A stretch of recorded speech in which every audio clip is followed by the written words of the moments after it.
నిర్మల్ జిల్లాలో రైతులు భారీ ఆందోళనకు దిగారు. మామడ మండలం కమల్కోట్, కొత్తూరు గ్రామాల ప్రజలు రహదారిపై ధర్నా, రాస్తారోకో నిర్వహించారు. వరి ధాన్యం కేంద్రాల్లో తాలు పేరుతో రైతులను అధికారులు ఇబ్బంది పెడుతున్నారని ఆగ్రహం వ్యక్తం చేశారు. ధాన్యాన్ని రోడ్లపై ఆరబెట్టుకునే దుస్థితి దాపురించిందని మండిపడ్డారు. కొనుగోళ్ల విషయంలో స్పష్టమైన హామీ ఇచ్చే వరకు ఆందోళన విరమించబోమని భీష్మించుకు కూర్చున్నారు. దీంతో అదనపు కలెక్టర్ కిషోర్ కుమార్, ఆర్డీఓ రత్నకుమారి రైతులకు నచ్చజెప్పడంతో ఆందోళన సద్దుమణిగింది.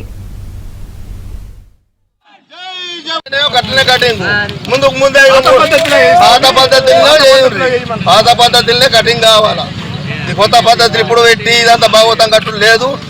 యూరియా సుఖ మాకు లక్ష్మచాల మండలం పోతే యూరియా ఫుల్ ఉంటుంది. మామిడ మండలం యూరియా ఎప్పుడు షార్టేజ్ యూరియా 330. ఇప్పుడు ఫోన్ లో ఇప్పుడు పెట్టిండు వరకు 15 నిమిషాలలో మొత్తం స్టాక్ అయిపోతున్నది అక్కడ. అదే లక్ష్మచంద్రలో ఎక్కడన్నా యూరియా ఫుల్ స్టాక్ దొరుకుతున్నది. అదొకటి ఇదొకటి.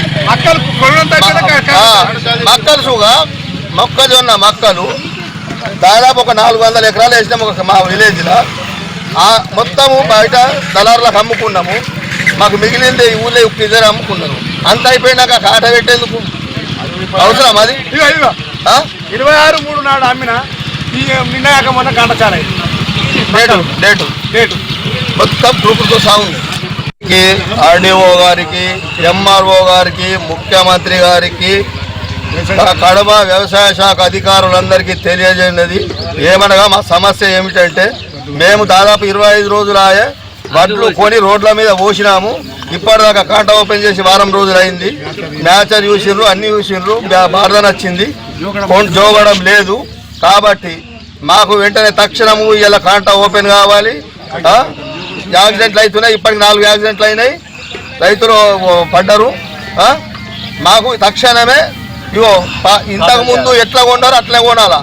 ఇప్పుడు ఇదేంది చెన్ని పట్టుడు అని చెప్పేసి కొత్త ప్రాబ్లం సృష్టిస్తున్నారు. ఆ చెన్ని పట్టుడు కాదు.